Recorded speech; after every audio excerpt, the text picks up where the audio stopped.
Does it bring back all kinds of weird memories to be here again? It does. I'm like nervous just being in this room. It's so crazy. I know, there were a lot of times after Monday night, after I performed, when I questioned myself so much and I wasn't sure. And even if my performance was #1 on iTunes, I still would just be like, but maybe this is just like a lot of my friends and family. But you can't help but think these things when you're in a situation like this. So I feel for all of them.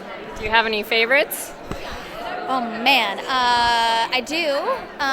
Jordan's definitely up there. I love Emily. I think her voice is really pure and something that country music hasn't had in a while. So I'm excited to see what happens with her after the show. Even if she doesn't win, I think that some great things are going to happen. Well, and you have some new music coming out, so can you tell me about that? Yes, well, my single "I'm Invincible" is out, and that's what I'm performing tomorrow night.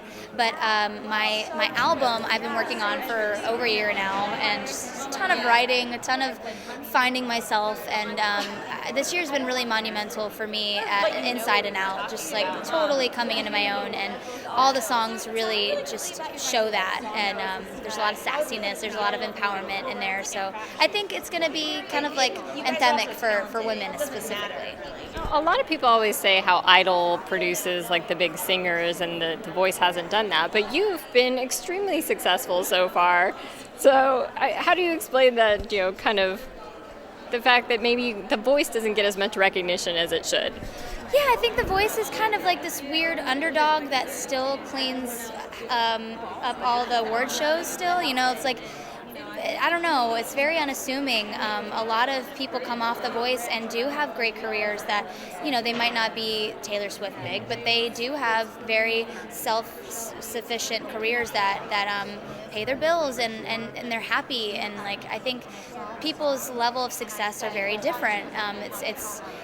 It just depends on your perception, and I'm really proud of how far I've come, and I thank the show for continuing to bring me back.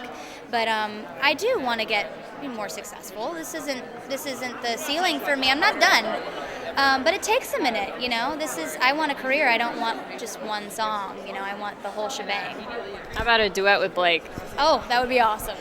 That would be awesome. The first album, I had a song in mind to do together, and it was just impossible to get us both in the same room together, let alone him in the studio when he was out on the road. So that couldn't happen. But I do have a great duet with Chris Young on his new album called Think of You, and he's bringing me on tour next year. So I think that's a pretty good alternative. You've toured before, but how excited are you for this particular tour? I'm really excited because I know for sure I'm going to come out every night with the headliner, and that's a big deal because sometimes not everybody's there for the person that's on beforehand. But yeah, I love Chris. I love his voice. I love his songs, and it's always extra fun when you're a fan of the person you're opening for. So it's going to be a good time. Yeah. Yay! Thank you.